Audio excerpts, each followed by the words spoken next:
దేవునికి స్తోత్రం. హల్లెలూయా. దేవుని సన్నిధిలో గత వారంలో మనము దేవుడు మన జీవితాల్లో నూతనత్వాన్ని పొందాలని, మనము మార్పు చెందాలని జ్ఞాపకం చేసుకున్నాం. అయితే ఈరోజు దేవుని యొక్క వాక్యంలోంచి మనం గమనిస్తూ ఉండాలంటే, ఎప్పుడైతే మనం మార్పు చెందుతామో అప్పుడు ఏమవుతామంటే ఆత్మీయ జీవితాల్లో పరిపక్వతను కలిగినటువంటి వారంగా మనం ఉంటాము అని చెప్తున్నాం. కారణం ఏంటంటే, ఆత్మతో నింపబడ్డప్పుడు, ఆత్మతో నడిపించబడినప్పుడు మనము మార్చబడతాము. మార్చబడటం ద్వారా ఆ మార్పు అనేది కనపడతా ఉంటుంది. ఆ మార్పు అనేది ఆత్మీయ పరిపక్వతలోనికి మనం తీసుకెళ్లేదిగా ఉంటుంది. కనుక ఆత్మీయ పరిపక్వతలోనికి ఎప్పుడు మనం వెళ్ళగలిగిన వారంగా ఉంటాము, లేదా ఎప్పుడు మనం ఆత్మీయతలో పరిపక్వం చెందిన వారంగా ఉంటామయ్యా అంటే, దేవుని వాక్యంలో కొన్ని విషయాలు దేవుడు మనకి జ్ఞాపకం చేస్తూ ఉన్నాడు. ఇక్కడ మనం చూస్తూ ఉన్నప్పుడు దేవుని యొక్క ఆత్మలో మనం పరిపక్వత కలిగి ఉండాలంటే మొట్టమొదటిగా చెప్తున్నాడు కదా, ఆత్మ సంబంధమైన వాటిని మనం చూడగలిగినటువంటి వారంగా మనం ఆ నేత్రాలు కలిగి ఉండాలి అని చెప్తున్నాం. ఆత్మీయతలో లేకపోతే ఆత్మ సంబంధమైనటువంటి ఆ సంపూర్ణత మన జీవితాల్లోకి రావాలంటే మనము ఆత్మీయ నేత్రాలతో చూడగలగాలి అన్నాడు. ఎందుకంటే 2వ రాజుల గ్రంథంలో 6వ అధ్యాయంలో అక్కడ 17వ వచనంలో మనకు సంఘటన మనకి జ్ఞాపకం చేస్తూ ఉన్నాడు. యెహోవా వీడు చూచినట్లు దయచేసి వీడి కండ్లను తెరువమని ఎలీషా ప్రార్థన చేయగా, యెహోవా ఆ పనివాని కండ్లను తెరవ చేసెను. కనుక వాడు ఎలీషా చుట్టూను పర్వతము, అగ్ని గుర్రముల చేత, రథముల చేత నిండి ఉండుట చూచెను. హల్లెలూయా. ఇక్కడ దేవుడు ఎలీషా ద్వారా ఒక విషయాన్ని మనకు జ్ఞాపకం చేస్తున్నాడు. ఎలీషాతో కొంతకాలము జీవించేటువంటి వాడుగా ఉన్నాడు. ఎవరు? గెహాజీ. ఎలీషా ఎక్కడ ఉన్నాడు? అక్కడే ఉన్నాడు గెహాజీ కూడా. ఎలీషా దేవునితో మాట్లాడుతున్నప్పుడు, దేవుని సంగతులు చూస్తున్నప్పుడు గెహాజీ కూడా బహుశా మాటలు వింటూ కానీ, లేకపోతే వాటిని ఆలకించేవాడుగా, లేకపోతే వాటిని చూసేవాడుగా ఉన్నాడు. కానీ ఒక దినాన్ని ఏమైందా అంటే, అరాము రాజు అంటున్నాడు, షోమ్రోను రాజు అయినటువంటి అతను యెరూషలేముని పాడు చేయాలని, వాళ్ళ మీద యుద్ధానికి రావాలని అనేకమైన పన్నాగాలు తన యొక్క రహస్య మందిరంలో జరిగిస్తూ ఉన్నాడు. వాటిని జరిగిస్తూ ఉన్నప్పుడు ఇశ్రాయేలుకి ఎలీషా తెలియజేస్తున్నాడు కనుక వాటిలో పడకుండా వారు తప్పించుకుంటున్నారు. ఇలాగా చాలాసార్లు అవుతూ ఉండగానే రాజుగారు ఒక అనుమానం కలిగింది. ఆ అనుమానం ఏంటంటే, మనలో ఎవడో రాజద్రోహి ఉన్నాడు అనుకున్నాడు. వాడిని పట్టుకొని ముందని చెప్తున్నాడు. ఎందుకంటే బహిరంగంగా ప్రకటన చేయట్లేదు, లేకపోతే రాజ్యంలో దండోరా వేయలేదు, మనం వాళ్ళ మీదకి వెళ్తున్నామని ఎక్కడో బయట చెప్పలేదు. కానీ రాజుగారు తన అంతరంగ సమావేశంలో మాట్లాడేటువంటి మాటలు ఇశ్రాయేలు తెలిసిపోతూ ఉన్నాయి. అందుకని రాజుగారికి చాలా కోపం వచ్చింది. ఆ కోపం వచ్చినప్పుడు రాజు ఏం చేస్తారంటే, ఎవడో మనలో ఉన్నాడంటే, అక్కడ ఉన్నటువంటి సేవకులు చెప్తున్నారు కదా, మనలో ఎవడో కూడా రాజద్రోహి కానీ దేశద్రోహి కానీ లేడు. మరి ఎలా తెలుస్తుంది అంటే, వాళ్ళు అంటున్నారు, అదిగో ఇశ్రాయేలులో ఒక ప్రవక్త ఉన్నాడు. దేవునికి స్తోత్రం. హల్లెలూయా. ఆ ప్రవక్త మనము మాట్లాడుకునే అంతరంగ సంబంధమైనటువంటి వాటన్నిటిని కూడా వారికి తెలియజేస్తూ ఉన్నాడని చెప్పేసి వాళ్ళకి ఆ రాజుకి తెలియజేశారు. అందుకు రాజుకి చాలా ఆశ్చర్యం కలిగింది. మనం లోపలెక్కడో మాట్లాడుకుంటున్నాం, వాడికట్ట తెలుస్తుంది అనుకుంటున్నాడు. అందుకు వాళ్ళు అన్నారు కదా, దేవుడు అతనితో ఉంటాడండి అని చెప్పారనమాట. దానికి ఎలీషాని తీసుకొని రమ్మని రాజు కొంతమందిని పంపించాడు. రాజు కొంతమందిని పంపించినప్పుడు ఎలీషా రావటానికి ఇష్టపడలేదు. ఎందుకంటే సైన్యములకు అధిపతి అయిన యెహోవా యొక్క సేవకుడు ఆయన. రాజు సేవకుడు కాదు. రాజు సేవకుడు అయినట్లయితే ఏమయ్యేది? రాజుగారు పిలవగానే వెళ్ళిపోయేవాడు. కానీ ఇప్పుడు ఆయన ఎవరయ్యా అంటే, సైన్యములకు అధిపతి అయినటువంటి యెహోవా సేవకుడు. రాజులకు రాజైన వాడు సృష్టికర్త అయినటువంటి వారి యొక్క సేవకుడు కనుక ఆ రాజు యొక్క మాట అతను వినవలసిన పని లేదు. అందుకొరకే అతడు వెళ్ళటానికి ఒప్పుకోలేదన్నమాట. వెళ్ళటానికి ఒప్పుకోకపోవటం వల్ల రాజుకు చాలా కోపం కలిగింది. ఆ కోపం కలిగిన వాడే ఏం చేస్తాడంటే, రాజు కొందరిని పంపించి ఆ ప్రవక్తను పట్టుకొని రమ్మని చెప్పాడన్నమాట. చూడండి, ఇక్కడ ఇప్పుడు గుర్రాలు రథాలు వచ్చి ఈ పర్వతం చుట్టూ ముట్టిపోయింది ప్రభు అయ్యా అని ఆ యొక్క ప్రవక్త దగ్గరికి వెళ్ళి కేకలేస్తా ఉన్నాడు. మనం ఏం చేయాలి ఇప్పుడు అంటున్నాడు. అందుకు ఎలీషా చెప్తాడు, అడుగో నువ్వు భయపడవద్దు, ఎందుకంటే మన చుట్టూ ఉన్నవారు వారికంటే గొప్పవారు. ఎలీషా ఆత్మీయ పరిపక్వతను చెందినవాడు, కానీ ఇక్కడ గెహాజీ పరిపక్వతలోనికి రాలేదు, సంపూర్ణతలోనికి రాలేదు. ఎలీషా చెప్తున్నాడు కదా, ఆయన చూసింది ఈ యొక్క సేవకుడు కనపడతలేదు కనుక ప్రార్థన చేస్తాడు. ఏమని? యెహోవా వీడు చూచినట్టు వాడి కన్నులు తెరవమని ఎలీషా ప్రార్థన చేశాడు. వెంటనే ఏమైందట, అతని కళ్ళు తెరవబడగా వాడు ఎలీషా చుట్టూను పర్వతము చుట్టూను అగ్ని గుర్రములు రథములు నిలిచి ఉండట చూచను. హల్లెలూయా. పరిపక్వత లేకపోతే మనము దేవుని సంబంధమైన వాటిని మనము చూడలేము. అందుకొరకే యేసు ప్రభువారు మరి పౌలు గారు కూడా ఏమంటా అంటే, మనమట ఏమవ్వాలంట, సంపూర్ణతలోనికి మార్చబడాలి. ఆయన మాదిరిగా మనం పరిపక్వతలోనికి రావాలి అని చెప్తున్నాడు. అయితే కన్నులు గలవాడు చూచునుగాక అని చెప్పాడు ప్రభువు కూడా. కన్నులు ఉంటే కానీ చూస్తాము. ఏ కన్నులు కావాలి? ఇప్పుడు మనం పరిపక్వతలో వచ్చామంటే ఆత్మీయ సంబంధమైన వాటిని చూడగలిగిన వారంగా ఉండాలి. ఆత్మ సంబంధమైన వాటిని చూడలేకుండా ఎంతకాలం మనం ఒక దగ్గర ఉండిపోయి మనం దేవునితో ఉన్నామని చెప్పుకున్నా మన జీవితాల్లో పరిపక్వత లేదు అని చెప్తున్నారు. అందుకే ఇక్కడ ఎలీషా దగ్గర ఉన్నటువంటి సేవకుడు ఎంతో కాలంగా అతని దగ్గర ఉన్నాడు, కానీ పరిపక్వతలోనికి రాలేదు. కనుక రాజు యొక్క గుర్రాలు రథాలు చూసి భయపడిపోయాడు. కానీ వాడి కన్నులు తెరవబడినప్పుడు ఏం చూస్తున్నాడు? ఆత్మ సంబంధమైన విషయాల్ని చూడగలిగాడు. అప్పుడు ఎలీషా పరిపక్వతలో ఉన్నాడు కనుక ఆ పరిపక్వతలోనికి, ఆత్మీయ పరిపక్వతలోనికి లేకపోతే ఆత్మీయ సంపూర్ణతలోనికి ఈ యొక్క సేవకుణ్ణి ఎలీషా తీసుకొచ్చినట్టుగా మనం ఇక్కడ చూడగలుగుతా ఉన్నాం. అంతకుముందు మామూలు గుర్రాలని రథాలను చూశాడు, పర్వతం చుట్టూ ఆ పట్టణం చుట్టూ ఉంటుంది చూశాడు.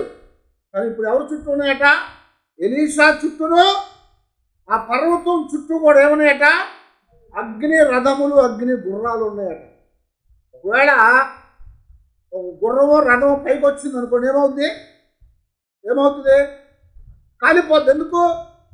అగ్ని రథాలు ఉన్నాయి, అగ్ని గుర్రాలు ఉన్నాయి. అగ్ని రథాలు గుర్రాలు దాటుకొని శరీర సంబంధమైనవి రాలేవు. అగ్ని అనేది సమస్తాన్ని కూడా దహించి వేసేది. అందుకనే దేవుడు అగ్ని అయి ఉన్నాడు అని రాయబడతావు. కనుక ఇక్కడ మన జీవితాల్లో ఆత్మీయ జీవితంలో పరిపక్వత కలిగినటువంటి వారంగా ఉండాలి. అంటే పరిపక్వతలోనికి మనం వచ్చామంటే దాని అర్థం ఏంటంటే ఆత్మ సంబంధమైన వాటిని మనం చూడగలిగిన వారంగా మనం ఉండాలి. లేకపోతే పరిపక్వతలోనికి వచ్చామని అర్థం కాదు. అందుకని పౌలు గారు కూడా 2 కొరింథీ రాసిన పత్రిక 4వ అధ్యాయంలో 17వ వచనంలో మాట్లాడుతూ, మేము దృశ్యమైన వాటిని చూడక అదృశ్యమైన వాటిని నిదానించి చూచుచున్నాము గనుక క్షణమాత్రముండు మా చులకని ఈ శ్రమ మా కొరకు అంతకంతకు ఎక్కువగా నిత్యమైన మహిమా భారమును కలుగు చేయుచున్నది. హల్లెలూయా. దృశ్యమైనవి అనిత్యములు, అదృశ్యమైనవి నిత్యములు అని చెప్తున్నాడు. ఏమన్నాడు? మేము ఏం చూస్తున్నామట? దృశ్యమైన వాటిని కాదు, అదృశ్యమైన వాటిని చూస్తున్నాము. దృశ్యమైనవి అంటే మనకు ఎదురుగా కనపడతా ఉన్నది. మన మనుషులు దృశ్యమైన వాళ్ళు. ఈ యొక్క లోకమంతా కూడా మనకు దృశ్యమైంది. కాబట్టి మనం ఒకరినొకరు చూడగలుగుతున్నాము. లోకంలో ఉన్న అనేకమైన విషయాల్ని, వస్తువుల్ని మనము చూడగలుగుతా ఉన్నాము. ఎందుకంటే ఇవన్నీ దృశ్యమైనవి. కానీ దృశ్యము కాకుండా ఉన్నవి అదృశ్యాలు ఉన్నాయి. అదృశ్యాలు మనం చూడగలుగుతున్నామా? చూడట్లేదు. బయటికి కనపడేవి కాకుండా ఉన్న వాటిని చూడగలిగిన వారే ఆత్మీయ నేత్రాన్ని కలిగిన వారు. అందుకని పౌలు అంటున్నాడు, మేము దృశ్యమైన వాటిని కాక అదృశ్యమైన వాటిని నిదానించి చూస్తూ ఉన్నాము. కారణం ఏంటంటే ఈ కనపడేవన్నీ కూడా ఒక దినానికి కనపడకుండా పోతాయి. కనపడనివన్నీ కూడా స్థిరముగా ఉండేవి. లోకము కనపడుతుంది, ఇది భూమి శాశ్వతం అనుకుంటాం మనం. భూమి అనేది, లోకం అనేది శాశ్వతం అనుకుంటాం. కానీ దేవుని వాక్యం ఏం చెప్తుందంటే ఈ లోకం అనేది శాశ్వతం అనేది కాదు. ఈ లోకము అశాశ్వతమైంది. ఎంతకాలమైనా ఉండొచ్చు, కొంతకాలం తర్వాత ఇదేమైపోద్ది? లయమైపోద్ది. పేతురు గారు చెప్తారు, ఇదిగో భూమి ఆకాశములు పంచకృత్యములు లయమైపోవును అంటున్నాడు. లయమైపోవటం అంటే అన్నీ కూడా కరిగిపోబోతున్నాయి, కనపడకుండా పోబోతా ఉన్నాయి. కనుక ఇది దృశ్యమైంది. కానీ లోకాన్ని కాకుండా పరలోక సంబంధమైన వాటిని చూడాలి. లోక సంబంధమైన మానవ సంబంధమైన కాకుండా దైవ సంబంధమైన వాటిని చూడగలగాలి. దైవ సంబంధమైన వాటిని మనం చూడగలిగినప్పుడు మన జీవితాల్లో మనము ఆత్మీయ పరిపక్వతలోనికి వచ్చాము, ఆత్మీయతలో ఎదిగామని అర్థం అన్నమాట. ఆత్మ సంబంధమైనటువంటి కన్నులు కలిగి దైవ సంబంధమైన వాటిని మనం చూడగలిగినప్పుడే ఆత్మ సంబంధమైన పరిపక్వతలోనికి మనం వచ్చామని దేవుని యొక్క వాక్యం ద్వారా మనకి జ్ఞాపకం చేస్తుంది. మనం ఎప్పుడు పరిపక్వతలోనికి వచ్చాము ఆత్మీయతలో అయ్యా అంటే మరొక మాట చెప్తున్నాడు. చూడటం మాత్రమే కాదు, కానీ దైవ సంబంధమైన లేదా ఆత్మ సంబంధమైన విషయాలు మనము వినగలగాలి. ఆత్మ సంబంధమైన విషయాలు మనం వినగలగాలి. ఆత్మ సంబంధంగా మనం ఎదిగామంటే ఆత్మ సంబంధమైన వాటిని వినలేకపోతే మన జీవితాల్లో ఆత్మీయ పరిపక్వత లేదు. ఒక దినాన ఏలీ దగ్గర ఉన్నటువంటి చిన్న బాలుడైనటువంటి సమయంలో నిద్రపోతూ ఉన్నప్పుడు దేవుని యొక్క ఆత్మ మాట్లాడుతుంది. దేవుని యొక్క ఆత్మ మాట్లాడుతున్నప్పుడు ఏలీ ఇప్పుడు దాకా ఎలా ఉన్నాడు? ఆత్మీయ పరిపక్వతలోనే ఉన్నాడు. కానీ ఇప్పుడేమైందయ్యా అంటే మందమైపోయాడు. అందువల్ల తన జీవితంలో దేవుని యొక్క ఆత్మ మాట్లాడుతున్నటువంటి ఆ స్వరాన్ని ఏలీ వినలేకపోయాడు. దేవుడు కొంతమందితో మాట్లాడుతుంటాడు. దేవుని వాక్యం అనేది మనం వింటా ఉన్నప్పుడు అందరితో మాట్లాడుతుంది.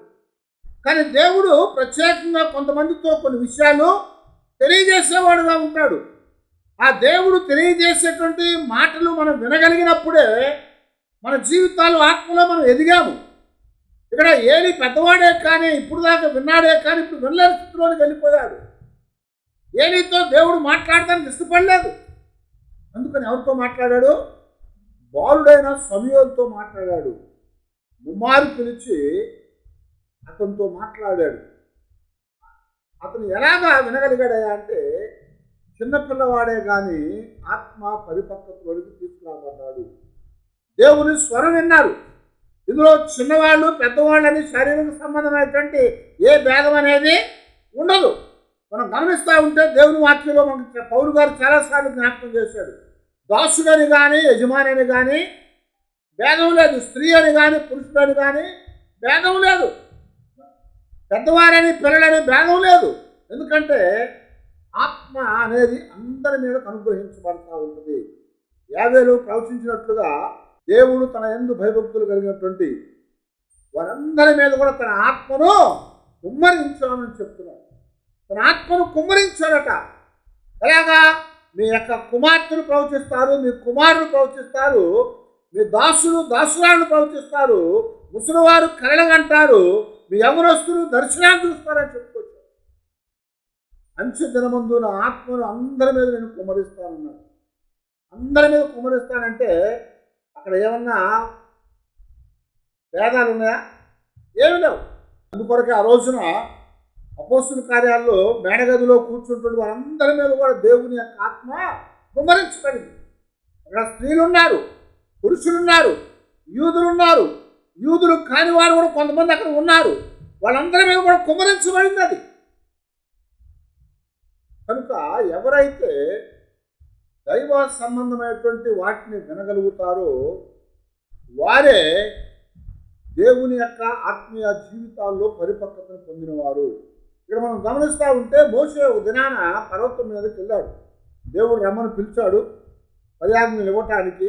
ఆ పర్వతం మీదకి మోషే వెళ్ళాడు. ఆ పర్వతాన్ని ఎవడు కూడా ముట్టుకోవద్దు, ఎక్కొద్దని చెప్పాడు. అయితే మోషేతో పాటుగా తన తర్వాత మరి వెనకాల అసిస్టెంట్గా యెహోషువను నడిపిస్తున్నాడు. ఇప్పుడు యెహోషువ వెళ్ళి పర్వతం దగ్గర ఉంచున్నాడు. మోషే పైకి వెళ్ళిపోయి పైన మరి అక్కడ మరి ఆ పర్వతం మీద దేవునితో మరి 40 దినాలు దేవుని యొక్క మాటలు విన్నాడు, దేవుని స్వరానికి విన్నాడు, దేవుని యొక్క వెనక పార్శ్వాన్ని చూశాడు. ఆ వెనక పార్శ్వాన్ని చూసి దేవుడు ఇచ్చినటువంటి ఆ 10 ఆజ్ఞల పలకలు తీసుకొని కిందకు వస్తున్నాడు. కిందకు వస్తున్నప్పుడు ఒక శబ్దం వినపడతా ఉంది. శబ్దం వినపడతా ఉన్నప్పుడు కిందకు వచ్చేటప్పుడు యెహోషువతో అంటున్నాడు, ఇదిగో యెహోషువ, ఆ వినపడే శబ్దం ఏంటి అన్నప్పుడు యెహోషువ మాట్లాడు. చూడండి, నిర్గమకాండంలో 32వ అధ్యాయం 17వ వచనంలో, ఆ ప్రజలు పెద్ద కేకలు వేయించుండగా యెహోషువ ఆ ధ్వని విని పాలెములో శృంగధ్వని అని మోషేతో అనగా అతడు, అది జయధ్వని కాదు, అపజయ ధ్వని కాదు, అది సంగీత ధ్వనిగా నాకు వినబడుచున్నది అని చెప్తున్నాడు. ఏమన్నాడు ఇక్కడ యెహోషువ? ఏమన్నాడు? ఆ ధ్వని శృంగధ్వనిగా వినపడుతుందయ్యా అంటే, ఇప్పుడు మోషే అంటాడు కదా, అది జయధ్వని కాదు, అపజయ ధ్వని కాదు. ఆ ధ్వని ఏదయ్యా అంటే ఏదోనట సంగీత ధ్వని. అది కింద వాళ్ళు ఏం చేస్తున్నారు? ఒక బంగారపు దూడం చేసుకొని ఇదే మాకు దేవుడని, ఇదే మాకు నాయకుడని దాని ఎదుట నాట్యమాడుతూ ఉన్నారు. దాని ఎదుట వాళ్ళందరూ కూడా పండగ చేసుకుంటూ ఉన్నారు.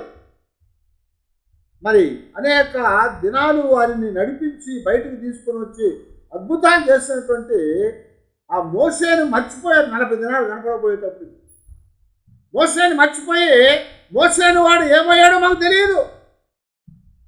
మమ్మల్ని ఇప్పుడు దేవుడు మాకు ఇస్తా అన్న వాగ్దాన దేశంలోకి తీసుకెళ్ళటానికి ఒక నాయకుడు కావాలి. కనుక నిజమే, ఒక నాయకుడు కావాల్సి వచ్చినప్పుడు ఏమవ్వాలి? అయ్యా, తర్వాత ఎవరో ఉన్నారు కదా, 2వ లైన్లో ఉన్నవాడు వాడు వచ్చి మమ్మల్ని నడిపించాలని అడగాలి. కానీ వాళ్ళు ఏమన్నారు? మాకు నాయకుడుగా ఒక దూరం చేసుకుంటాం అని దేవుడు వాళ్ళు అనేక సంవత్సరాలు బానిసలుగా పనిచేస్తే వాళ్ళకి ఇవ్వకుండా ఉన్నటువంటి ఆ కూలి అంతా కూడా వాళ్ళకి ఇప్పించి దేవుడు వాళ్ళని బంగారం, వెండి వస్త్రాలతో తీసుకొని బయటకు వస్తే ఆ బంగారం అంతా పోగు చేసి ఏం చేస్తారు? దూడం తయారు చేసుకుని, దూడం తయారు చేసుకొని ఆ దూడని ఇదే దేవుడని వాళ్ళు సంగీతనాదం చేసుకుంటా నాట్యమాడుతూ ఉన్నారు. మోషేకి ఏర్పడింది, అక్కడ జరుగుతూ ఉన్నది వినపడింది. అది జయధ్వని కాదు, అపజయ ధ్వని కాదు, అది సంగీత ధ్వని. అయితే యెహోషువ అన్నాడు, అది శృంగధ్వని అయ్యా అన్నాడు. శృంగధ్వని కాదు అది. వాళ్ళు సంతోషంతో సంగీతాలు పాడుతున్నారు, వాళ్ళు ఇష్టానుసారంగా వారు నాట్యమాడుకుంటున్నారు. వాళ్ళు అది మోషే పైనుంచి వస్తూ వినగలిగాడనమాట. అందుకొరకే యేసు ప్రభువు వారు కూడా మత్తయి సువార్తలో 13వ అధ్యాయం 43వ వచనంలో జ్ఞాపకం చేస్తూ, చెవులు గలవాడు వినును గాక. హల్లెలూయా. ఏమన్నాడండి? చెవులు గలవాడు వినును గాక. దైవ సంబంధమైన వాటిని వినాలంటే ఆత్మీయ చెవులు కావాలి. ఆత్మీయ చెవులు లేకుండా దైవ సంబంధమైన వాటిని మనం వినలేము. అవి వినటానికి దేవుడిచ్చిన ఆత్మీయ చెవులు మనం సంపాదించుకోవాలి. అప్పుడే ఆత్మీయ జీవితాల్లో పరిపక్వతను చెందిన వారంగా ఉంటాము, మెచ్యూర్డ్గా ఉంటామని చెప్తున్నాడు. కనుక ఇప్పుడు యేసు ప్రభువు ఏం చెప్తున్నాడంటే, వాళ్ళకి ఒక ఉపమానం చెప్పాడు. గోధుమలు గురుగుల గురించిన ఉపమానాన్ని చెప్పాడు పైన. ఆ ఉపమానం వాళ్ళకి అర్థం కాకుండా ఉంది. వాళ్ళు ఇంటికి వచ్చేసినాక శిష్యులు ప్రభువుని అడుగుతున్నారు, ప్రభువా నువ్వేం చెప్పావయ్యా అంటే, ప్రభువు చెప్తున్నాడు, ఇదిగో నేను చెప్పింది ఏదయ్యా అంటే, మీకు ఆత్మీయ చెవులు కలిగి ఉంటే నేను చెప్పిన వాటిని మీరు వినగలిగి ఉంటారు అని చెప్పి వాళ్ళకి దాన్ని వివరించాడు. లోకం అంటే పొలమని, గోధుమలంటే దేవుని మాటలని, గురుగులంటే శత్రువైన సాతాను విత్తేటువంటి అనేకమైనటువంటి ఆ చెడ్డ వాటిని పోలున్నవి కనుక నా మాటలు వినగలిగే చెవులు కలిగి ఉంటే మీరు వింటారు అని చెప్పి యేసు ప్రభువారు ఆ శిష్యులతో చెప్పాడు. మరి కనుక వాళ్ళు ప్రభా మేము కూడా వినటానికి అర్థం చేసుకోవడానికి మాకు సహాయం చేయమని అడిగారు. అందుకనే యోహాను గారు కూడా ప్రకటన గ్రంథంలో 2వ అధ్యాయమందు 7వ వచనంలో అక్కడ సంఘాలతో మాట్లాడుతూ దేవుని మాటలు సెలవిచ్చాడు. ఏమన్నాడు చూడండి, చెవి గలవాడు ఆత్మ సంఘములతో చెప్పు మాటలు వినుగాక. హల్లెలూయా. ఆత్మ చెప్పే మాటలు మనం వినగలిగితే కానీ మనం ఆత్మీయ జీవితాల్లో పరిపక్వత చెందినట్లు. అది వినలేకపోతే మనం పెద్దవారం కాదు. కొంతమందికి వినపడదు, కొంతమంది వినపడ్డా అర్థం చేసుకునే రీతిలో ఉంటారు కదా. కొంతమంది ఏముంది, చిన్నపిల్లలు కాబట్టి వాళ్ళకి అర్థం కాదు. కొంతమంది పెద్ద అయినాక కూడా వాళ్ళకి అర్థం కాదంటే వాళ్ళు కొంత మెంటల్లీ రిటైర్డ్గా ఉంటారు. ఏది కూడా త్వరగా ఆలోచన లేకుండా అర్థం చేసుకునే స్థితిలో ఉంటారు. వాళ్ళకి ఏం చేస్తారు, అన్నీ కూడా పక్కన పట్టుకొని ఒక పెద్దవాళ్ళు తల్లో తండ్రో లేకపోతే ఎవరో ఒకరు పక్కన పట్టుకొని వారికి ఏమేం కావాలి అవన్నీ కూడా వాళ్ళే చూసుకుంటారు, కానీ వాళ్ళు చేసుకోలేదు సొంతగా. అయితే ఇక్కడ దేవుడు చెప్తున్నాడు కదా, ఆత్మ సంఘములతో చెప్పు మాటలు చెవులు గలవాడు వినుగాక అని చెప్తున్నాడు. అదే మాటని 11వ వచనంలో మరలా జ్ఞాపకం చేస్తున్నాడు. అలాగా 7 సంఘాలతో మాట్లాడుతూ ఇదే మాటలు చెప్పాడు. ఆత్మ కలిగినటువంటి వారంగా ఉంటే, ఆత్మీయ చెవులు కలిగిన వారంగా ఉంటే ఆత్మ చెప్పే సంగతులు మనము వింటాము. ఈరోజున దేవుడు మాట్లాడుతుంటాడు. దేవుడు మాట్లాడుతున్నప్పుడు ఆ స్వరం మనకు వినపడదు. ఒక దినాన యేసు ప్రభువారు బాప్తిసం పొందుతూ ఉన్నప్పుడు బాప్తిసం పొంది బయటకు రాగానే ఏమైంది, ఒక పెద్ద ఉరుము లాంటి శబ్దం వచ్చిందట. ఆ ఉరుము లాంటి శబ్దం వచ్చి పావురు ఒకటి వచ్చి ఆయన మీద రాలింది. అందరూ అనుకున్నారు కదా అది ఆకాశం ఉరిమింది అనుకున్నారు. కానీ అది ఎవరు కనపడింది, యేసు ప్రభువారికి కనపడింది. ఏమన్నాడు దేవుడు, ఇతడు నా ప్రియ కుమారుడు, ఇతని యందు నేను ఆనందించుచున్నాను, ఇతని మాట మీరు కూడా వినండి. ఆ మాటలు పక్క వాళ్ళకి చుట్టూ ఉన్న వాళ్ళకి ఎవరు కనపడలేదు, అర్థం కాలేదు. కారణం ఏంటంటే చుట్టూ ఉన్న వాళ్ళందరూ కూడా మతపరమైనటువంటి స్థితిలో ఉన్నారే కానీ ఆత్మీయ స్థితిలోనికి రాలేదు. అందుకే శాస్త్రుల్ని పరిచయాల్ని ఆ యొక్క యాజకుల్ని సద్దుకాయల్ని యేసు ప్రభువారు చాలాసార్లు వాళ్ళని గద్దించారు. చెవిటివారు లాంటి వారు అన్నాడు, మూగవారు లాంటి వారు అన్నారు. మరి మీరందరూ కూడా సున్నం కొట్టిన సమాధులు లాంటి వారిని వాళ్ళని అనేక సార్లు గద్దించాడు ఆయన. ఎందుకయ్యా అంటే దైవ సంబంధమైనవి, ఆత్మ సంబంధమైన విషయాలు వారు వినలేకుండా ఉన్నారు. దేవుడు మాట్లాడుతున్నప్పుడు వారు వాటిని వినలేకున్నారు కనుక ప్రభు వాళ్ళని గద్దించారన్నమాట. మన జీవితాల్లో మనం ఆత్మీయ పరిపక్వతలోనికి వచ్చామంటే ఎప్పుడయ్యా అంటే ఆత్మ చెప్పే మాటలు మనం వినగలిగినప్పుడే ఆత్మీయ జీవితాల్లో పరిపక్వతలోనికి వచ్చామని దేవుని వాక్యం మనకి ఇక్కడ జ్ఞాపకం చేస్తుంది. అంతేకాకుండా మరొకటి చెప్తున్నాడు, ఎప్పుడు మనం ఆత్మీయ పరిపక్వతలోనికి రాగలుగుతామయ్యా అంటే యాకోబు పత్రిక 3వ అధ్యాయం 2వ వచనంలో అనేక విషయములలో మనమందరము తప్పిపోవచ్చున్నాము, ఎవడైనాను మాట యందు తప్పని ఎడల అట్టివాడు లోపము లేనివాడై ఉండి తన సర్వ శరీరమును స్వాధీనపరుచుకొనగలడు. గుర్రములు మనకు లోబడుటకై నోటికి కళ్ళెము పెట్టి వాటి శరీరమంతయు తిప్పుదుము కదా. ఓడలను కూడా చూడుడి, అవి ఎంతో గొప్పవై సుడిగాలికి కొట్టుకొని పోబడకుండానట్లు ఓడ నడుపువాని ఉద్దేశము చొప్పున మిక్కిలి చిన్నదగు సుక్కాని చేత రెప్పబడును. అలాగుననే నాలుక కూడా చిన్న అవయమైనను బహుగా అదిరిపడును. ఎంత కొంచెము నిప్పు ఎంత విస్తారమైన అడవిని తగలబెట్టునో నాలుక అగ్నియే. నాలుక తన అవయములలో ఉంచబడిన పాప ప్రపంచమై సర్వ శరీరమునకు మాలిన్యము కలుగ చేయును చాలు. ఇప్పుడు ఇక్కడ యాకోబు ఏం చెప్తున్నాడు అంటే, మనము ఆత్మీయ పరిపక్వత్వానికి వచ్చామంటే ఎప్పుడు వచ్చామని అర్థమయ్యా అంటే, సకలమైనటువంటి ఏమన్నాడు, మాలిన్యం అనేది మనకు అంటకుండా చూసుకోవాలట. సకలమైన మాలిన్యం మనకు అంటకుండా చూసుకోవాలంటే మన నోరుని ముందుగా అదుపులో పెట్టుకోవాలట. మన నాలుకను అదుపులో పెట్టుకోవాలట. నాలుకను అదుపు చేసుకోలేని వాడు, మన నోటిని అదుపు చేసుకోలేని వాడు పరిపక్వతలోనికి రాలేడు. ఎందుకంటే ఎప్పుడు పడినప్పుడు ఏదో ఒకటి మాట్లాడుతూ ఉంటాడు, చోరు తప్పైపోతూ ఉంటుంది అది.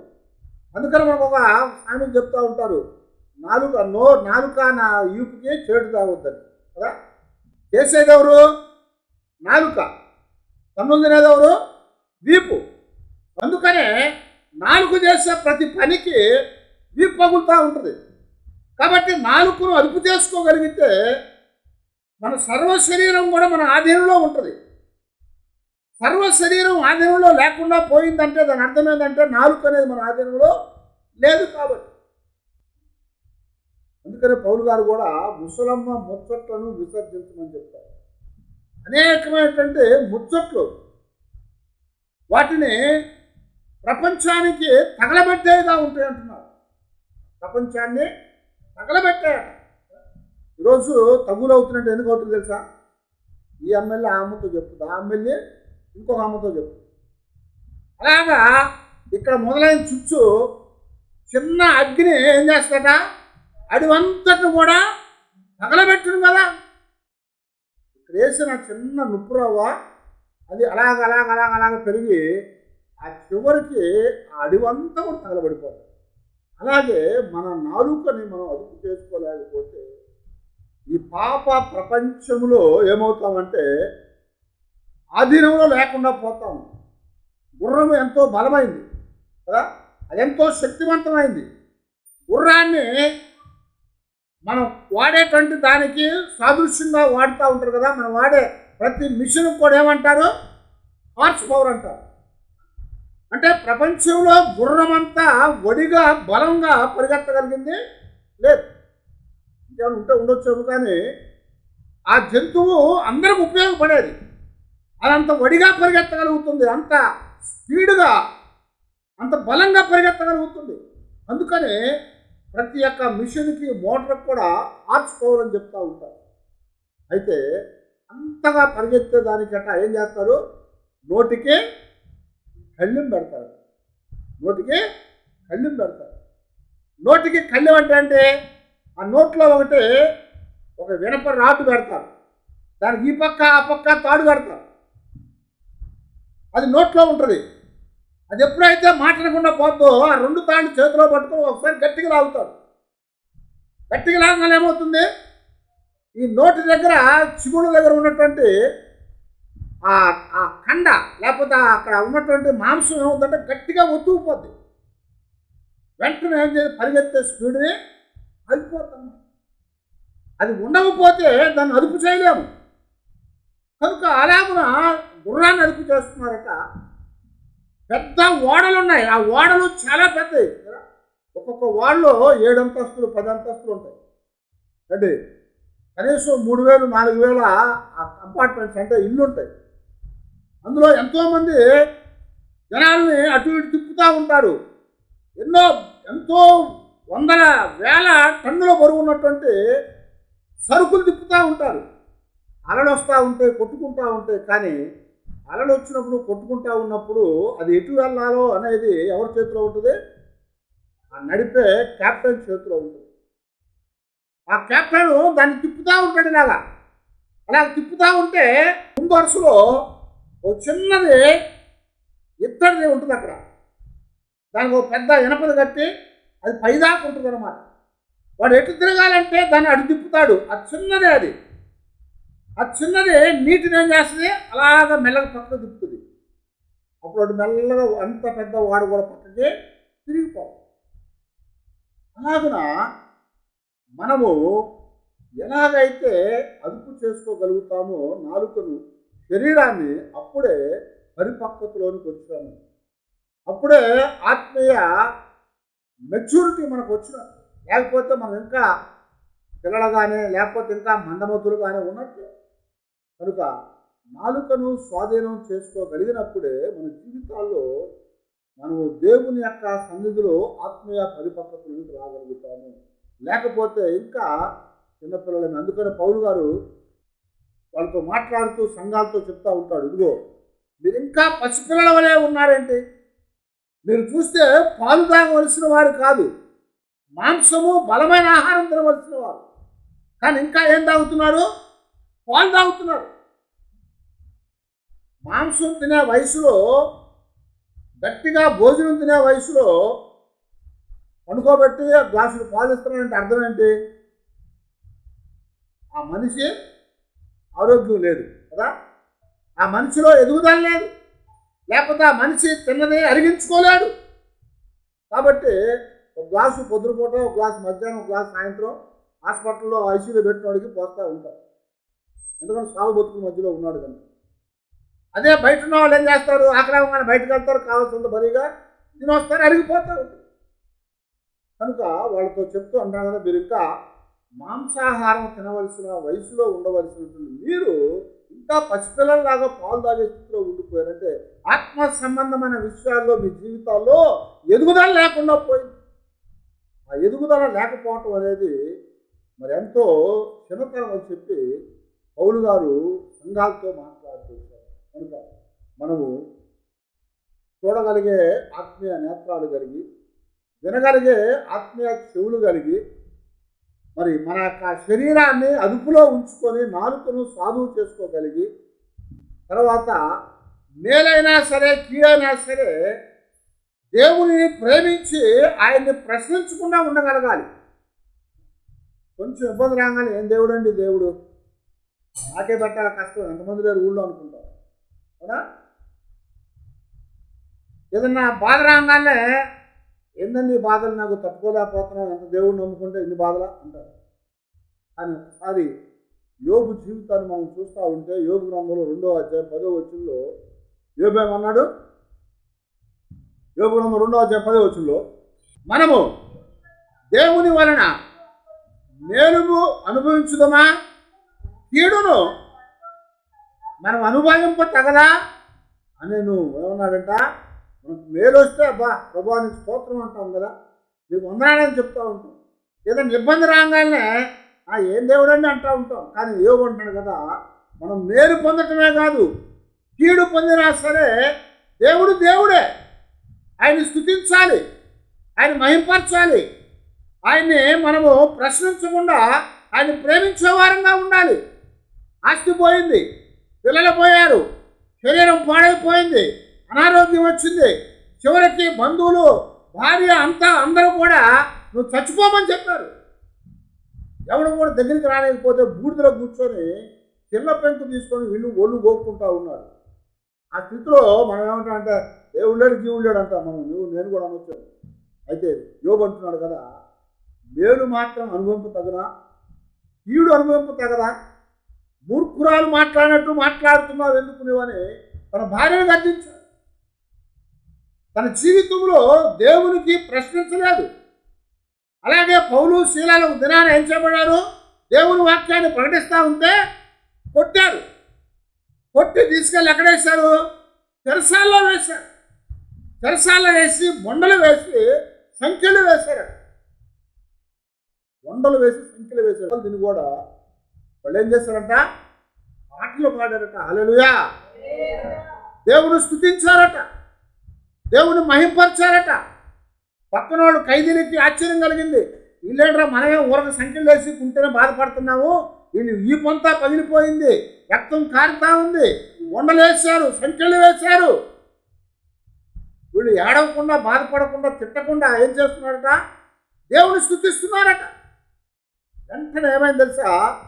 గొప్ప భూకంపం వచ్చింది. చెరసాల పునాదులు కదిలిపోయినాయి. సంఖ్యలు ఊడిపోయినాయి, ఆ తలుపులన్నీ తెరుచుకుపోయినాయట. ఎంత ఆశ్చర్యము కదా! దేవుడి నుంచి కీడు గురించడం మాత్రమే కాదు, దేవుడి నుంచి కీడు కూడా వచ్చినప్పుడు మనం ఏమి కూడా ఆయన్ని ప్రశ్నించే వారంగా, ఆయన నిందించే వారంగా మనం ఉండకూడదు. ఉదయాన మరి ఆ యోహాను సువార్తలో కూడా 11వ అధ్యాయంలో 21వ వచనంలో లాజరు అనే యేసు ప్రభువును ప్రేమించిన ఆయన చనిపోయాడు. ఆయన చనిపోయినప్పుడు అక్కడిద్దరు కూడా బాగా ఏడ్చారు పాపం. ఆయన జబ్బుతో ఉన్నప్పుడు కబురు పెట్టారు, ప్రభా జబ్బుతో ఉన్నాడు, త్వరగా రాయా బతికిచ్చి ఉండని. అయితే యేసు ప్రభువు ఇంకా కొంచెం ఆలస్యం చేసి తర్వాత వచ్చేటప్పటికి చనిపోయాడు, పాతి పెట్టేశారు. అప్పటికి 4 దినాలు అయిపోయింది. వచ్చేటప్పటికి అందరూ ఏడుస్తూ ఉన్నారు. కొంతమంది వచ్చి ఆ మరియమ్మని మార్తమ్మని ఓదారుస్తూ ఉన్నారు. ప్రభు వస్తానని ఉండంగానే పొలిమారిలో చూసినవాడు పరిగెత్తుకొని వచ్చి మరియా మాటలో చెప్పాడు, మరి ప్రభు వస్తున్నాడు, లాజరును ప్రేమించడానికి వస్తున్నాడు అని చెప్తున్నారు. గబగబా మరియా ఇంట్లో కూర్చుంటే మార్త పరిగెత్తుకొని వెళ్ళిపోయి ప్రభువుని ఎదుర్కొని చెప్తుంది, ప్రభువా నువ్వు ఇక్కడ ఉంటే నా తమ్ముడు చచ్చిపోయేవాడు కాదయ్యా, నువ్వు లేకపోవడం చాలా నష్టమైంది మాకు అని చెప్తా ఉంది. అప్పుడు ప్రభు చెప్పాడు కదా, ఇదిగో వాడు చనిపోయినా సరే లెగుస్తాడని చెప్పగానే అవును ప్రభా లెగుస్తాడు. యోహాను సువార్త 11వ అధ్యాయంలో వచ్చింది. మార్త యేసుతో, ప్రభువా నీవు ఇక్కడ ఉండిన ఎడల నా సహోదరుడు సావకుండును, ఇప్పుడైనను నీవు దేవుని ఏమడిగినను దేవుడు నీకు అనుగ్రహించునని ఎరుగుదును. హల్లెలూయా. ఏంటంటే నువ్వు లేవు కాబట్టి చచ్చిపోయాడు, ఇప్పుడైనా పర్వాలా, నువ్వు ఏదడిగితే దేవుడు అది ఇస్తాడు. నువ్వు ఆయన లేపమంటే ఇప్పుడు లెగుస్తాడు. 32వ వచనం చదవండి. అంతటా మరియా యేసు ఉన్న చోటుకు వచ్చి ఆయనను చూచి ఆయన పాదముల మీద పడి, ప్రభువా నీవు ఇక్కడ ఉండిన ఎడల నా సహోదరుడు సావకుండా ఉండునని చెప్తున్నాను. అదే మార్త ఏమను నువ్వేదడిగితే అది ప్రభు చేస్తాడు నాయన అని చెప్పింది. కాబట్టి ఒకసారి నా తమ్ముడిని నువ్వు బ్రతికించి వీడికి ప్రాణమయ్యే ప్రభు అంటే లేవుస్తున్నాడు. ఎందుకంటే ఎంతోమంది చనిపోయినప్పుడు ప్రభు లేపాడు. నాయను కుమార్తెని లేపాడు, బ్రతికించాడు. అలాగే ఒక సేనాధిపతి కుమారుని బ్రతికించాడు కదా. ఇలాగ చనిపోయిన వారిని కొంతమందిని ఆయన బ్రతికించాడు. కనుక నువ్వు అడిగితే దేవుణ్ణి తండ్రిని ఆయన బ్రతికిస్తాడు. ఎంత గొప్ప మాట చెప్పింది. దాని అర్థమేంటి తెలుసా? ఆత్మీయ జీవితంలో పరిపక్వతలోనికి వచ్చింది. మనం చాలాసార్లు మార్త గురించి ఏమని చెప్తామంటే, నువ్వు విస్తారమైన పనులు పెట్టుకొని అసలు దాన్ని విడిచిపెట్టావమ్మా అని చెప్తూ ఉంటాం కదా. అవన్నీ కూడా ఒక కోణం. కానీ అంతకంటే మంచి ఇంకో కోణం ఏదయ్యా అంటే, ప్రభువుతో ఏమంటుందంటే నువ్వు అడిగింది తండ్రి ఇస్తాడు. ఎంత విశ్వాసం, ఎంత గొప్ప పరిపక్వతలోనికి వచ్చినాను. అలాగా మేలు మాత్రమే కాదు కానీ కీడు వచ్చినా సరే ప్రభువుని మనం ప్రశ్నించకుండా ఆయన ప్రార్థించేవారంగా, ఆయన స్తుతించేవారంగా, ఆయన ప్రేమించేవారంగా ఉండాలి. అలాగే దానియేలు గ్రంథంలో కూడా 3వ అధ్యాయం 17వ వచనంలో అగ్నిగుండంలో వేసినప్పుడు, సింహాల బోన్లో వేసినప్పుడు దానియేలు కానీ మెషక్కు షడ్రకు అబేద్నెగో కానీ ఏమన్నారు? మా దేవుడు సమర్థుడు, ఒకవేళ ఆయన రక్షించినా సరే రక్షించక పోయినా సరే మేము మాత్రం ఆ బొమ్మకి మొక్క. ఎంత గొప్ప పరిపక్వత, ఎంత గొప్ప మెచ్యూరిటీ అది కదా. అంతగా ఆలోచన చేయగలుగుతామా? అగ్నిగుణంలో పడేస్తామంటే ఏమంటారు? మరి ఎందుకు వచ్చిందిరా బాబు, ప్రాణం పోయేటప్పుడు అబద్ధం ఆడొచ్చిన సూక్తుంది కదా, దాని ప్రకారం లేదయ్యా దండం పెడతామని తప్పించుకోవచ్చు. సింహభవన్లో పడేస్తామంటే లేదు నేను అనలేదండి, నేను ప్రార్థన చేయలేదండి, నా తలుపు తీసుకొని చూశానండి అని చెప్పచ్చు. తూర్పు తట్టు దానియేలు తన తలుపు తీసుకొని కింది యెరూషలేము తట్టు ప్రార్థన చేశాడు. ఆయన అబద్ధం ఆడొచ్చు, నేను గాలి కోసం తలుపు తీశానని చెప్పచ్చు. కానీ ఏమన్నారు? మా దేవుడు సమర్థుడు, ఆయన రక్షించినా సరే రక్షించకపోయినా సరే మేము మాత్రము నీ ప్రతిమకు మేము నమస్కారము చేయము. అది ఆత్మీయ పరిపక్వత. అలాంటి స్థితిలోకి మనం రావాలని దేవుడు మనల్ని కోరుతా ఉన్నాడు. అలాంటి స్థితిలో మనం వచ్చినప్పుడే మన జీవితాల్లో మనము పరిపక్వత చెందినటువంటి వారని ఆ స్థితి మనం కలిగి ఉండాలని దేవుడు మనల్ని కోరుతున్నాడు. చివరిగా మనం గమనించినట్లయితే చాలా ఉన్నాయి. అయితే మరొకటి మనం చూస్తూ ఉంటే మన జీవితాల్లో దేవుడు చెప్పినటువంటి దానిని లేదా దేవుని లేఖనాల్లో ఉన్న దానిని మనం నమ్మాలే కానీ ఏది పడితే చెప్పిన దాన్ని నమ్మే వారంగా మనము ఉండకూడదు. చాలాసార్లు ఎలాగ ఉంటామంటే ఎవరైతే చెప్పినా కానీ నమ్మేస్తూ ఉంటాం. అది ఆత్మీయ సంబంధమైందా కాదా చూడం, మంచిదా కాదా చూడం, అది వాక్యానుసారమైందా కాదా చూడం. వాళ్ళు చెప్పిందే కొన్నిసార్లు మనం నమ్మేస్తాం. కానీ దేవుడు చెప్తున్నాడు మనము ఎప్పుడు ఆత్మీయ పరిపక్వతలోకి వచ్చామయ్యా అంటే వాక్యానుసారముగా ఉన్నదా లేదా అని మనం చూసి దాన్ని నమ్మాలి, అంతేగాని చెప్పిందని నమ్మకూడదు. వాక్యాత్ర ఉన్నవాళ్ళు కదా నందిని పందిని పందిని నందిని వేస్తారు. అలా మాట్లాడగలిగిన వాళ్ళు ఉంటారు. వాళ్ళు మాట్లాడుతూ ఉంటే మనం కాదు అన్నాం. కానీ ఇక్కడ ఏమంటున్నాడంటే అపోస్తలుల కార్యాల్లో 17వ అధ్యాయంలో 11వ వచనం మనం చూస్తూ ఉంటే పౌలు తెస్సలోనికలో ఉన్న వారి కంటే గనులై ఉండిన ఆసక్తితో వాక్యమును అంగీకరించి పౌలును శీలాయును చెప్పిన సంగతులు అలా ఉన్నవో లేదో అని ప్రతి దినమును లేఖనములు పరిశోధించుచు వచ్చిరి. హల్లెలూయా. పౌలు చెప్తున్నాడు, శీలా చెప్తున్నాడంటే వాళ్ళు వింటా ఉన్నారు. వాళ్ళు యూదులు. వాళ్ళు వింటా ఉన్నప్పుడు ఏమైందంటే వారు విన్నటువంటిది ఇంటికి వెళ్ళాక ఏం చేశారంట, ఆ లేఖనాలు తీసి పరిశోధన చేశారట. ఆయన చెప్పిన మాటలు ఇందులో ఉన్నాయా లేదా, ఇందులో ఉన్నట్టుగా ఆయన బోధించాడా లేదా, ఆయన సొంతగా బోధించాడా, దేవుని ఆత్మచేత బోధించాడా లేదా అని వాళ్ళు పరిశీలన చేశారు. ఎందుకు పరిశీలన చేశారా అంటే ఆత్మీయతలో పరిపక్వత చెందారు కనుక దైవ సంబంధమైన వాక్కులు కాదా అవునా అని వాళ్ళు తెలుసుకున్నారు అని చెప్తున్నారు. అలాగా దేవుని యొక్క వాక్యాన్ని మనం వింటా ఉన్నాము. ఎవరో ఒకరు దేవుని వాక్యం చెప్తున్నారు కదండి, వింటే ఏమైంది అనుకుంటా ఉంటాం. కొన్నిసార్లు అన్ని మాటలు కూడా మనం వినకూడదు. అందుకనే పౌలు అంటాడు కదా, మేము బోధించిన సువర్తమానము తప్ప దేవదూతలు వచ్చినా బోధించినా మీరు వినొద్దని చెప్పారు. దేవదూతలు వచ్చి బోధించినా మీరు వినొద్దు, మేము చెప్పిన సువార్త తప్ప. ఎందుకంటే దేవదూతలు దేనికి పంపించబడ్డారా అంటే కొన్ని పనుల కొరకే పంపించాడు. కానీ దేవుడు సువార్త చెప్పడానికి కాదు. సువార్త చెప్పడానికి దేవుడు దేవదూతలు పంపినట్టయితే దేవుడు యేసుప్రభుని పంపాల్సిన పని లేదు. దేవుడు మోసేని పంపాల్సిన పని లేదు. దేవదూతలు వచ్చి ఆ దినాన వాళ్ళకి బోధించి వెళ్ళిపోయేవారు. దేవదూతలు కూడా పాపం చేశారు. అందుకని దేవుడు ఏం చేశాడంటే వారినట మరి బంధించి ఉంచాడట.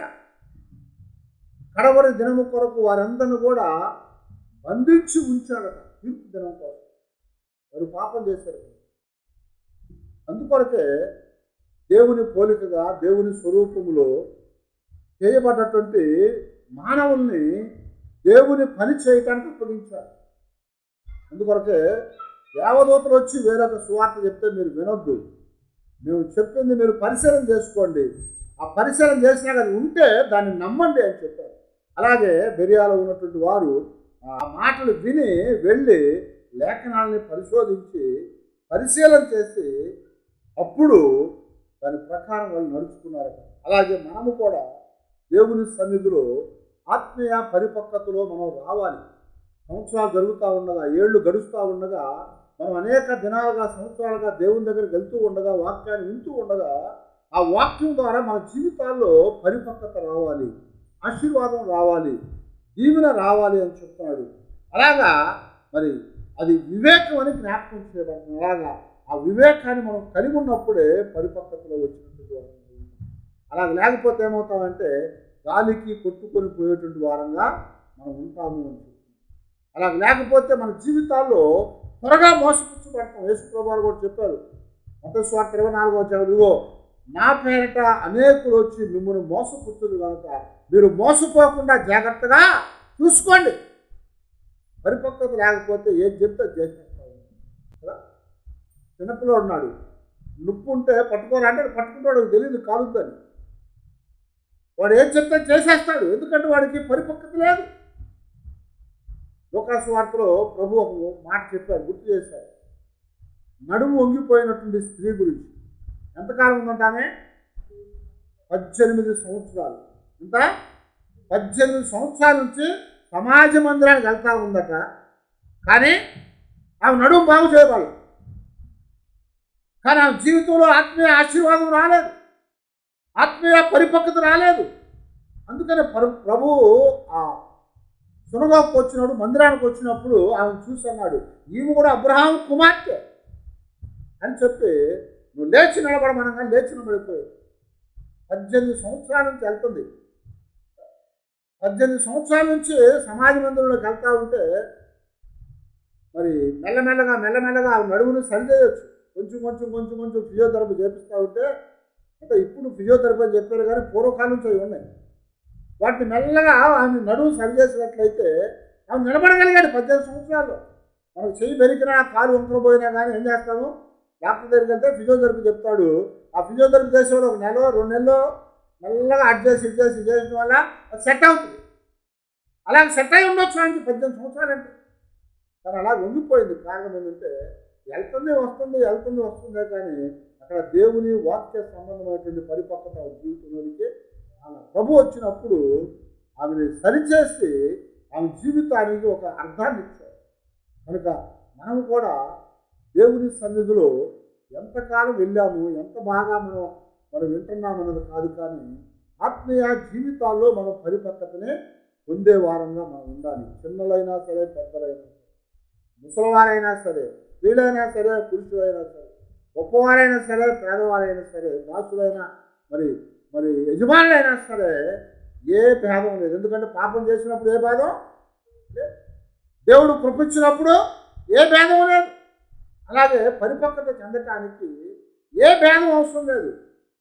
దేవుడు చెప్పినటువంటి దాన్ని వినగలిగే చెవు మనం కలిగి ఉంటే, దేవుడు చూపించినప్పుడు దాన్ని చూడగలిగే నేత్రాలు కలిగి ఉంటే, మన శరీరాన్ని మనం అదుపులో చేసుకొని నాలుకని స్వాధీనంలో ఉంచుకోగలిగితే, దేవుణ్ణి అన్ని విషయాల్లో కూడా మనం ప్రేమించగలిగితే, కీడైనా మేలైన చివరికి మన జీవితాల్లో లేఖనానుసారముగా కాకుండా ఏదైనా ఉంటే విన్నటువంటి దాన్ని పరిశీలించి అది ఉంటే దాన్ని అనుసరించాలి, లేకపోతే దాన్ని అనుసరించకూడదు.